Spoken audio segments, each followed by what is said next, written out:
네, 저 세무스테이션은요 기업 보안 진단 서비스 주제로 팔로우트 네트워크 코리아 김병장 전문의 모셨습니다. 안녕하세요. 네, 안녕하세요. 네네. 네. 자, 먼저 아까 이제 사이버 디펜스 오펜시브 리서치도 말씀했는데, 네. 여기 보면 라자루스라고 저도 이제 기사에서 봤거든요. 네. 여기가 지금 굉장히 많이 이제 유력한 요번에 뭐 여러 가지 요즘 최근 공격에 많이 용의자로 많이 서서히 올라가고 있는 거죠? 그렇습니다. 네.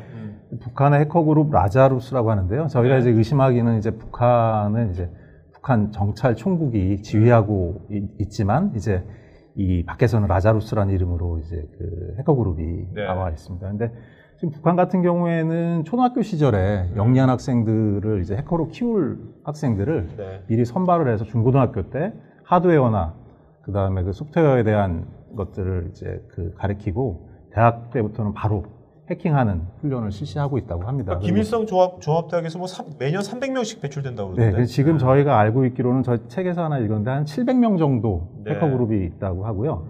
그래서 저희 이 북한 같은 경우에는 우리한테 굉장히 큰 위협이 되는데 2009년, 2011년 77디도스, 34디도스, 그 다음에 2013년에 320 대란 전부 다 이제 북한의 그 사이버 위협으로 저희가 결론을 내렸고요. 2014년에는 굉장히 큰 사건이 있었는데 소니 픽처스 해킹 사건이 있었고요. 그 다음에 2016년에 보면은 방글라데시의 그 중앙은행을 해킹해가지고 한 1000억 정도의 금전을 탈취했다라는 그런 결론이 났습니다.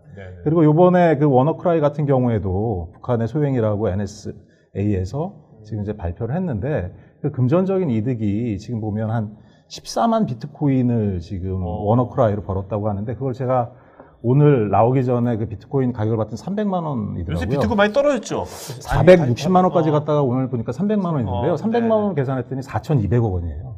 4,200억 원? 예. 그러니까 지난번에 우리 인터파크 해킹도 그렇고 계속해서 작년 핵실험과 미사일 도발 이후에 국제적인 제재 이후에 외화벌이 수단으로 이쪽으로 나오고 있는 게 아닌가라고 하는 이제 의심을 하게 됩니다. 야, 한 번에 이제 4천억 땡긴 거네요. 그렇죠. 네.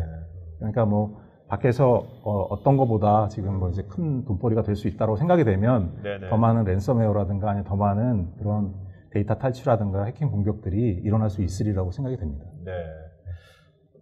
그다음에 나머지 것들은 어너니머스는 잘 아시는 대로 핵티비즘이라고 해가지고 해킹하고 액티비즘, 그러니까 사회 정치적인 목적을 달성하기 위해서 이제 해킹을 사용하는 집단이고요. 그다음에 요번에 중국 콩코 연맹 같은 경우에는 저희가 이제 롯데그룹이 올 초에 그 사드 부지를 정부에 제공하면서 한국 기업에 대한 이제 무차별 공격을 시행한 그런 그룹이겠습니다. 그리고 오늘 되게 많이 이제 랜섬웨어에 대해서 이제 나야나 때문에 얘기를 했는데 지금 이 랜섬웨어가 굉장히 우리의 위협에 바로 옆에 와 있다고 생각이 됩니다. 이제 그 중에 하나가 이게 지금 타겟티드된 랜섬웨어도 있지만 모방 범죄라든가 이런 것들 아까 우리 최 부사장님이 처음에 그 다크웹 보여주셨는데 굉장히 그 랜섬웨어가 비즈니스 모델이 잘 구축이 되어 있습니다. 그래서 랜섬웨어를 사고 팔 수 있는 그런 악성 코드만 사고 파는 게 아니라 전체적으로 그런 에코시스템이 잘 받침이 돼 있거든요. 딜러, 고유 지원센터 되게 잘 돼 있죠. 첫 번째는 비트코인이 이미 자리를 잡았고요. 인도 같은 경우에는 이걸 지원하는 콜센터도 있다고 하니까 지금 굉장히 어려운 상황인 것 같습니다. 콜센터도 인도에다 아웃소싱 주나 보죠? 자, 그러면 아까 우리 두 번째 세션에서 아직 공격 전략에 대해서 이제 말씀했지 않습니까? 잠깐 좀 정리해 주시고. 오늘 제가 세션을 계속 듣고 있었는데 너무 좋은 시간이었던 것 같습니다. 이게 지금 보면 저희가 방어를 하기 위해서 상대를 알아야 되는데 오늘 이제 공격자들이 어떤 방식으로 생각을 하고 공격을 해서 들어오는지에 대해서 너무 설명이 잘 된 시간이었다고 생각을 합니다. 그래서 사이버 공격을 하기 위해서는 사이버 어택 라이프 사이클이라고 부르는 몇 단계를 거쳐서 들어오게 되는데 아까 보면 주변 침투라던가 이거를 통해 가지고 악성 코드 전달, 그 다음에 목표 시스템 이동, 데이터 탈취라던가 목적하는 걸 이루는 그런 단계별로 가고 있다라는 거를 잘 알 수 있었고요. 굉장히 중요한 거는 사회공학적 기법을 사용하기 때문에 주변 침투로 들어왔을 때 그거를 회피하기 굉장히 어렵다는 거죠. 그러면 이제 우리가 이것에 대한 것들을 단계별로 고리를 끊어야 되는데 아까 김범수 부장이 굉장히 잘 설명을 해줬는데 아까도 공격하기 위해서 들어오는 거 보면 익스플로잇이 한 개가 사용되는 게 아니거든요. 그 익스플로잇이 2개 내지는 3개. 그 다음에 악성 코드. 그 다음에 CNC 연결해야 되고 여기서 저희가 끊을 수 있는 고리는 많다고 생각이 되거든요. 이 중에서 한 개만 끊어도 공격은 실패하게 되는 거죠. 그렇기 때문에 새로운 악성 코드가 들어왔다고 미리 겁먹고 포기할 게 아니라 이러한 단계를 한 개만 끊어도 나는 세이프할 수 있다라는 생각을 가지고 기본을 잘 점검하는 게 제일 중요할 것 같다라는 좀 생각이 듭니다. 네. 저는 이제 오늘 방송하면서 사실 그 백업 있지 않습니까? 뭐 백업이었는데 정말 그것이 이 코스트 이펙티브하게 지금 중견 중소기업이 갑자기 몇 억짜리 몇십억짜리 DR 센터 만들 수도 없는 거지 않습니까? 그렇다면 뭔가 그런 코스트 이펙티브한 백업은 방안은 무엇일까? 라는 걸로 뭔가 특집 방송을 한번 해봐야겠다. 저 그런 생각을 좀 하고 있었어요. 아까 하면서. 과연 저도 궁금해요. 과연 그것이 무엇일까? 네. 자, 그런데 이런 것에 대해서 기존의 보안 아키텍처는 어떤 좀 문제가 있다고 보시는 겁니까? 보안 아키텍처는 이제 인터넷이 발전하면서 보안이 이제 그 안에 나쁜 짓을 하는 사람들이 같이 생기면서 나쁜 짓을 할 때마다 보안 장비들 하나씩 이제 늘어나는 형태의 아키텍처를 지금 이제 사용하고 있다. 사일로처럼. 네, 맞습니다. 그래서 이제 보안 이슈가 그 공장의 컨베이어 벨트 지나가듯이 이렇게 쭉 지나가면 해당되는 보안 장비들이 하나씩 처리하는. 그러니까 절대 이런 각각의 보안 장비끼리는 연계가 안 돼 있는 거죠. 그리고 들어오는 거에 대해서 지금 아까 우리 김범수 부장이 가시성에 대해서 얘기를 했는데 지금 대부분은 이제 레거시 파이어를 사용하면서 이런 포트들을 열어놓고 사용하시거든요. 근데 이제 실질적으로 환경 자체는 어플리케이션을 많이 가버렸죠. 그래서 같은 포트를 사용하면서 굉장히 다양한 어플리케이션을 사용하기 때문에 레이어 7으로 가버렸죠. 그래서 해당되는 어떤 어플리케이션을 사용하고 누가 사용하고 어떤 기기를 통해서 사용하는지에 대해서 해당되는 기업의 담당자는 확실히 알 필요가 있다라는 거죠. 왜 알 필요가 있냐고 하면 아까도 얘기했지만 들어오는 경로를 줄여야 되거든요. 내가 사용하지도 않는 모든 어플리케이션을 열어놓는다고 하면 대문 활짝 열어놓고 지금 도둑 안 맞길 바라는 거랑 똑같은 거라는 거죠. 그래서 굉장히 내가 사용할 수 있는 것만 제한적으로 사용할 수 있게 하는 일단은 문을 좁히자는 게 이제 저희 생각이고요. 그 다음에 해당되는 보안 장비 간의 연계나 상호작용을 높이자는 겁니다.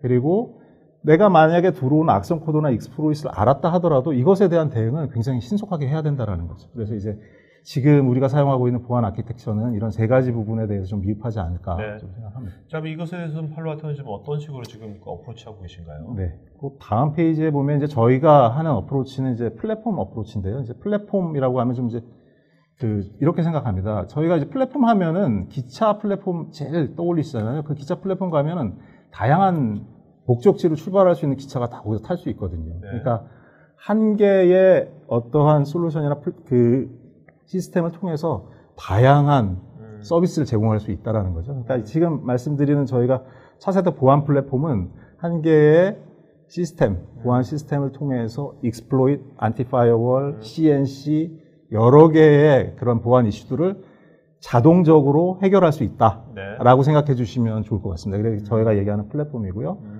아까 말씀드린 대로 이런 보안 플랫폼 자체는 해당되는 어플리케이션에 대한 스페이스를 줄일 수 있고 알려져 있는 공격을 바로 차단할 수 있고 또 알려지지 않은 공격에 대해서는 바로 분석을 해서 5분 안에 그거에 대한 패턴을 업데이트할 수 있다는 거죠. 분석은 지금 이게 클라우드에서 지금 하는 거고요, 그죠? 그 다음에 이제 엔드포인트 쪽도 있는 거고. 엔드포인트가 있습니다. 있는 거고요. 그 다음에 이제 차세 방화벽이 있는 거고요. 맞습니다. 이렇게 크게 구성이 되어 있는 거예요. 맞습니다. 그래서 여기서 한 가지만 좀 말씀드리고 가면 아까도 이제 우리 오토포커스에 대해서 잘 얘기를 했는데요. 오토포커스라고 하는 거는 스렛하고 공격자에 대한 인사이트를 주는 겁니다. 지금 우리 회사에서 아니면 우리 회사 밖에서 아니면 내 동종의 인더스트리에서 어떤 일이 벌어지고 있는지를 오토포커스를 통해서 우리가 미리 확인할 수 있다는 거죠. 아까 김범수 부장이 나야나에서 발견된 랜섬웨어에 대한 것들 검색했더니 3월 달에 이미 덴마크에서 악성 코드로 검색이 돼서 그 안에 이제 등록이 돼 있었다라는 거죠. 그죠? 그래서 누군가가 이런 것들이 발견되면 이러한 오토포커스를 통해서 검색을 해서 그런 인사이트를 가지고 이거에 대한 대비를 할 수 있다라는 거죠. 자, 차세대 방화벽이 워낙 많이들 알고 있고 지금 방송 많이 했지만 여러분 엔드포인트 앞에도 차세대가 붙었거든요. 넥스트 제너레이션. 뭐가 넥스트 제너레이션 겁니까? 어드밴스드 엔드포인트. NG. 그러니까 저희가 얘기하는 엔드포인트 넥스트 제너레이션이라고 얘기하는 거는요. 네네. 기존에 깔려 있는 백신하고의 좀 차이점을 가지고 이제 저희가 이제 NG 엔드 포인트라고 얘기를 하는데요. 기존에는 그 시그니처 기반으로 매칭을 해가지고 그렇죠. 잡아냈다고 하면 행위 기반이라던가 아니면은 익스플로잇의 그런 핵심 요소 기술이 엔드 포인트에서 구현되려고 할 때 그것들을 차단하는 동적으로 그런 것들 때문에 이제 NG라고 합니다. 자, 그리고 이제 그 보안 진단 서비스 SLR하고 이걸 지금 무료로 해주시는 건데, 요건 지금 그 어떤 분들이 이게 필요할까요? 이거는 뭐 저희가 그 무료로 제공해드리는 그냥 서비스인데요. 오늘처럼 이렇게 많이 들으셨잖아요. 해커가 이제 어떻게 공격을 하고 어떻게 막아야 되는지. 그래서 이렇게 하려면 일단 내 자신을 좀 알아야 될 것 같습니다. 그래서 저희가 무료로 지금 해당되는 기업이 어떠한 어플리케이션을 사용하고 계시고 아니면 어떠한 익스플로잇이나 아니면 말웨어가 이미 왔다 갔다 하고 계신지에 대해서 분석을 해서 보고해드리는 서비스입니다. 그래서 중요한 건 한국어로 제공이 되는 거네요. 한국어로 그죠? 제공이 됩니다. 이런 식으로 좀 제공이 되는 거고. 맞습니다. 여기 보면 뭐 사례 같은 것도 있는 것 같은데. 요거는 지금 홍콩에 있는 금융 쪽의 사례인데요. KPMG. 여기 보면 이제 그 어플리케이션에 대한 것들을 분석해놨습니다. 근데 그 아래쪽에 보면 프락시에 보면 젠메이트라고 하는 게 지금 제일 많네요. 많이 사용하고 있습니다. 그래서 젠메이트라고 하는 거를 제가 좀 찾아봤더니요. 뭐냐 하면은 그 IP를 우회하는 기술입니다. 그러니까 실질적으로 보면 어떤 뭐 성인 사이트나 이런 것들을 못 가게 다 나라에서 막아놨는데 이런 것들을 이걸 깔아놓으면 갈 수가 있는 거죠. 근데 이제 금융회사에서는 쓸 일이 없는 건데 많이 이제 이게 제일 많이 사용하고 있다라는 거죠. 여기 보니까 여기서 가장 많이 방문하는 사용한 URL이 탑이 애덜트입니다. 그래서 요거는 우리나라도 크게 다를 것 같지 않은데요? 우리나라도 크게 다를 것 같지 않은데. 그래서 실질적으로 보면 이제 이러한 사이트들이 꼭 나쁘다는 것보다는요. 이런 사이트를 통해서 아까 얘기한 익스플로이트나 그 공격이 들어올 가능성들이 훨씬 많다라는 거죠. 왜 그러냐면 제도권 안에 있지 않은 그런 사이트들이거든요. 그래서 해커들이 쉽게 이용할 수 있고 또 일반 우리들이 굉장히 호기심을 가지고 갈 수 있는 사이트이기 때문에 이러한 사이트들의 접근은 좀 차단을 해놓는 게 좋겠죠. 여기 은행입니까? 홍콩의 은행이? 근데 은행이면 그 여성 직원도 굉장히 많을 텐데 여성 직원들은 애들트보다 좀 쇼핑을 굉장히 많이 볼 것 같은데 쇼핑은 의외로 되게 순위가 낮네요. 그렇습니다. 쇼핑은. 홍콩 여자들이 다른가죠? 우리나라 여자들이. 자, 근데 이 보안 진단 서비스는 이걸 딱 걸으면 얼마 정도의 기간이 걸리는 겁니까? 저희가 일반적으로 일주일 동안 탭로드로 로그를 받아가지고 분석을 해드립니다. 그러니까 커다랗게 뭔가 그 회사에 어떤 로드가 걸리는 건 아닌 거죠? 네트워크 변경이 전혀 없고요. 중간에 저희가 인라인으로 들어가기 때문에 장애 요소도 되지 않고 일단 뭐 트래픽만 탭모드로 받아가지고. 알겠습니다. 관심 있는 분들은 저희 설문에다가 지금 설문조사 하고 있으니까 설문에다가 여러분들 신청하시면 될 것 같습니다. 자, 이제 Q&A 시간 갖도록 하겠습니다. 전무님도 답변해 주시면서 좋은 질문 하시면 한 분 이름을 좀 불러주시겠습니까? 나중에. 자, 김지현님, 클라우드에서 분석을 하고 분석 결과를 공유하게 될 텐데 클라우드 쪽의 보안도 심히 중요하겠네요. 랜섬웨어 피해를 본다면 무형 지물이 될 수 있을 것 같아서요. 팔로알토에서 운영하는 클라우드 분석 시스템에 대해서 보안 대책 중 소개해 주실 만한 것이 있는지요? 일단 저희 내부적으로 사용하는 클라우드에 대해서는 저희가 할 수 있는 최대한의 이제 보완을 하고 있고 또 백업도 하고 있습니다. 근데 저희가 이제 필드에 이것들이 소개돼서 지금 어떤 보완을 하고 있다라고 지금 이제 알려져 있지는 않기 때문에 지금 소개해 드릴 수는 없을 것 같습니다. 네, 알겠습니다. 자, 그다음에 임근식 무료 보안 진단 서비스는요. 설문조사 거기에 실제로 무료 진단 서비스 요청하시면 되겠습니다. 황김님께서는 애덜트 사이트는 사용자가 의도하지 않아도 자동으로 뜨는 게 많다고요. 그래서 그렇다고. 그 다음에 류성민님께서는 전 세계 로그 분석을 빅데이터로 활용 가능할까요? 오토파이어도 오토포커스 있겠죠? 오토포커스도 실시간 분석 및 와일드파이어인가? 오토포커스인가? 헷갈린다. 실시간 분석이 빅데이터 분석이 가능할까요? 제가 좀 정리를 해드리겠습니다. 지금 와일드파이어라고 하는 거는 저희가 악성 코드를 클라우드나 아니면은 어플라이언스 형태로 분석을 해주는 그런 그 서비스가 이제 와일드파이어고요.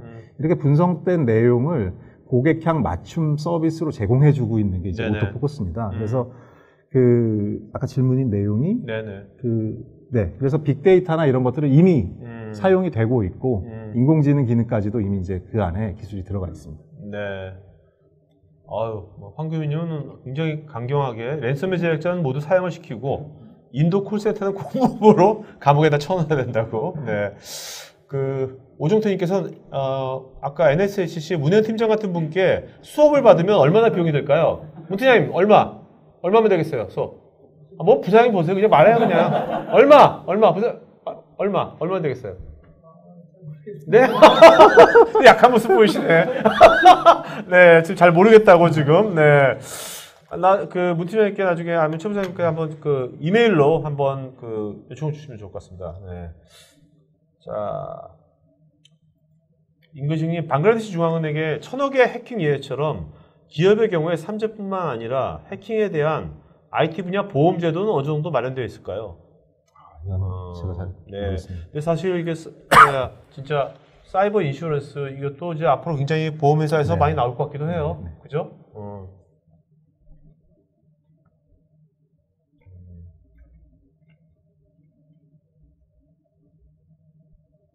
임근식님께서 설명처럼 외부로부터 들어오는 경로를 줄이기 위해 그냥 두세 개의 특정 포트만 제어하면 어떨까요? 네, 이게 지금 그 예전에 이제 레거시에서 사용하고 있는 방법인데요. 이제 요거보다 더 타이트하게 제어할 수 있는 게 이제 어플리케이션 베이스로 제어가 가능하기 때문에 요거 어플리케이션 베이스로 제어하는 게 더 나을 것 같습니다. 자, 김 전무님, 공격자가 앞으로 이제 지금 이제 디지털 시대에 이제 어떻게 보면 보안 이것도 이슈화되는 것이 이제 저는 막 태동기라고 보는데요. 이제 본격적인 건 이제 시작될 것 같은데 앞으로 지금은 얼핏 이게 방송을 하다 보면 저는 공격자들이 굉장히 유리하다는 생각이 들거든요. 근데 물론 이제 아까 말씀하신 것처럼 공격자들이 계속해서 자기네 ROI가 많이 들어가게 되면 걔들도 고민을 많이 할 것 같은데 앞으로 계속 디지털화가 되면 공격자가 유리해질까요? 방어자가 유리해질까요? 제 생각에는 그 공격 기술도 굉장히 이제 발전하고 제로데이 같은 경우 이제 그런 그 소프트웨어 취약점을 찾으려면 그것도 쉬운 일은 아니거든요. 계속 이제 발전을 할 테지만 이제 방어하는 부분도 기본은 방어에 기다린 기본은 아까 우리 문팀장도 얘기했지만 이제 교육이 돼야 될 것 같습니다. 공격자가 어떻게 공격을 하고 있는지에 대한 패턴을 우리도 교육을 하고 그거에 맞는 보안 솔루션을 잘 적용하고 해당되는 보안 솔루션에 대한 업데이트를 계속해서 관심을 가지고 해준다면 그렇게 큰 피해는 있지 않지 않을까. 그래서 너무 실망하시지 마시고 너무 포기하지 마시고 이런 보안 부분에 대해서 관심을 가지고 투자하는 게 이게 지키는 방법이 아닐까 생각이 됩니다. 네. 저는 그냥 물론 디지털 시대는 좀 다른 거지만 예전에 이제 서부 개척 시대 보면 미국도 서부 개척 시대 보면 그때 뭐 열차 강도, 은행 강도 엄청 많았거든요. 초반기에는 뭐 제시 제임스 나오고 막 그랬잖아요. 근데 이제 뭔가 세상이 그 굉장히 산업화가 점점 잘 되면 잘 될수록 이제 그런 사람들은 거의 이제 어려워졌거든요. 터는 게. 그런 것처럼 디지털이 지금 이제 우리가 지금 연결되고 그것이 지금 낯서니까 지금 거지만 이것도 분명히 뭔가 국제적인 공조가 이루어지고 뭔가 하나의 틀이 나오지 않을까 하면은 방어하는 쪽이 유리할 것 같기도 한다는 생각도 들고 이거 제 생각입니다. 자, 오늘 질문하신 분 중에서 한 분 좀 이름 불러주셨습니까? 임근식님. 임근식님? 오늘 질문 많이 올려주셔서. 자, 임근식님 저희 스태프 이메일 주소 본인 이름 주소 핸드폰 이메일 보시면 저희가 격분되었고요. 설문 여러분 마저 해주시면 저희가 도전 방송 만드는데 반영하도록 하겠습니다. 자, 사모님 마지막에 한 말씀 하실까요? 좀 전에 드린 말씀이 제가 아까 이제 준비했던 얘기인데요. 물론 이제 공격자도 뭐 준비를 할 테지만 저희들도 열심히 공격의 방법을 배우고 공부하고 그 다음에 적당한 보안 솔루션을 설치하고 계속해서 업데이트 한다고 하면 쉽게 뚫리지 않은 그런 데도 구성할 수 있으리라고 생각합니다. 자, 여러분 오늘 금요일 날 오후 이제 어쨌든 간에 주말입니다. 2시간 있을 주말이니까 여러분 이제 주말 잘 보내시고요. 앞으로 저희 뒤에 여러분 이게 뭐지 할 거예요. 디지털 비즈니스 포럼. 이게 저희가 그동안 제가 토크 IT 한지 벌써 10년 넘게 어떻게 보면 여러분이랑 같이 이 온라인에서는 이렇게 소통하는 문화가 만들어졌지 않습니까? 우리가 사실 이제 IT 어디 뭐 온이건 오프건 행사를 할 때 이렇게 소통하는 문화는 없거든요. 그래서 굉장히 저도 그렇지만 여러분들도 같이 우리가 같이 이런 문화를 만들었는데 아쉬운 건 제가 보면 IT 행사장 같은 저도 이제 뭐 어떤 게 거기 진행을 가서 보면 너무 딱딱한 거예요. 어쩌면 또 여러분들 또 분명 여기서 이렇게 활달하신 분들이 오프라인 행사장 가면 조용하고 근엄하고 그렇게 있고 서로 간에 얘기도 안 하고 그래서 그런 것이 전 너무나 답답해가지고 그래서 제가 이제 올해 하반기부터는 이게 방송도 방송이고 이렇게 이런 거 할 때 소주제마다 관련된 이제 직무에 관련된 분들 그런 걸 실제 담당하신 분들은 여기 압구정 오프라인에도 오셔가지고 같이 서로 네트워킹도 하고 그런 좀 문화를 좀 만들려고 하니까요.